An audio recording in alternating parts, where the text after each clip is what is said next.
ঝিনাইদহে ৫ দফা দাবি আদায়ে জামায়াতের বিক্ষোভ ও সমাবেশ। জুলাই জাতীয় সনদ বাস্তবায়নের আদেশ জারি ও নভেম্বরে গণভোট আয়োজনসহ ৫ দফা দাবিতে ঝিনাইদহে বিক্ষোভ মিছিল ও সমাবেশ করেছে জামায়াত।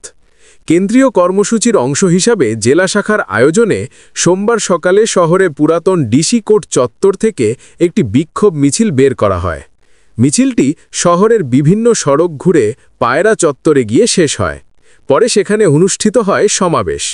সমাবেশে প্রধান অতিথি হিসেবে উপস্থিত ছিলেন বাংলাদেশ জামায়াতে ইসলামীর ঝিনাইদহ জেলা আমির অধ্যাপক আলী আজম মোহাম্মদ আবু বক্কর।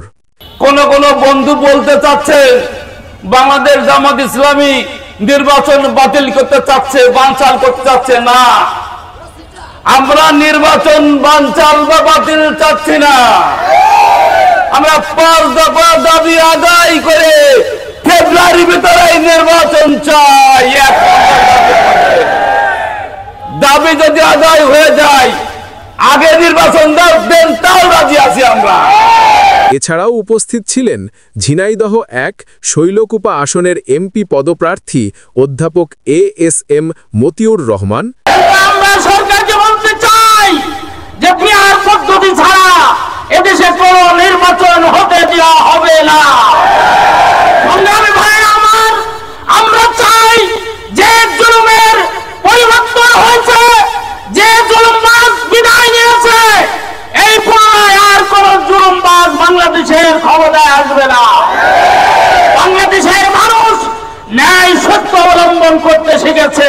ঝিনাইদহ ৩ আসনের এমপি পদপ্রার্থী মৌলানা মোহাম্মদ আবু তালিব। তার স্বাধীন মতামত যাতে দিতে পারে, এই কারণে লেভেল প্লেইং ফিল্ড তৈরি করতে হবে। আমরা জানি দাবি আদায় কিভাবে করতে হয়। আমাদের হারাবার কিছু নাই, সব আমরা হারিয়েছি। আমরা দাবি আদায় হওয়া পর্যন্ত ঘরে ফিরব না। ঝিনাইদহ ৪ আসনের এমপি পদপ্রার্থী প্রফেসর মতিয়ার রহমান।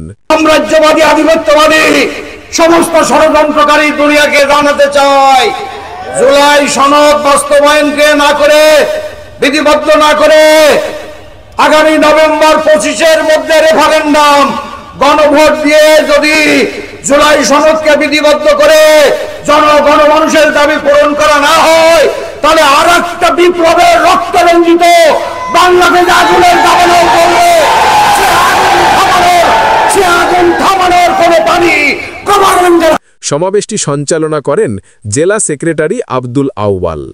এ সময় আরও উপস্থিত ছিলেন জেলা জামায়াতের নায়েবে আমির ও ঝিনাইদহ পৌর মেয়র পদপ্রার্থী আব্দুল আলিম, জেলা সহকারী সেক্রেটারি কাজী শগীর আহমেদ, জেলা বাইতুল মাল সম্পাদক তাজুল ইসলাম, জেলা উলামা বিভাগের সভাপতি মুহাদ্দিস রবিউল ইসলাম, সদর উপজেলা আমির ড হাবিবুর রহমান, শহর আমির অ্যাডভোকেট ইসমাইল হোসেন, হরিণাকুণ্ডু উপজেলা আমির বাবুল হোসেন সহ বিভিন্ন পর্যায়ের নেতাকর্মীরা। বক্তারা বলেন, জুলাই জাতীয় সনদ বাস্তবায়ন দেশের জনগণের ন্যায্য দাবি। নভেম্বরের মধ্যে গণভোটের মাধ্যমে জনগণের মতামত গ্রহণ করে এই সনদকে আইনি ভিত্তি দিতে হবে।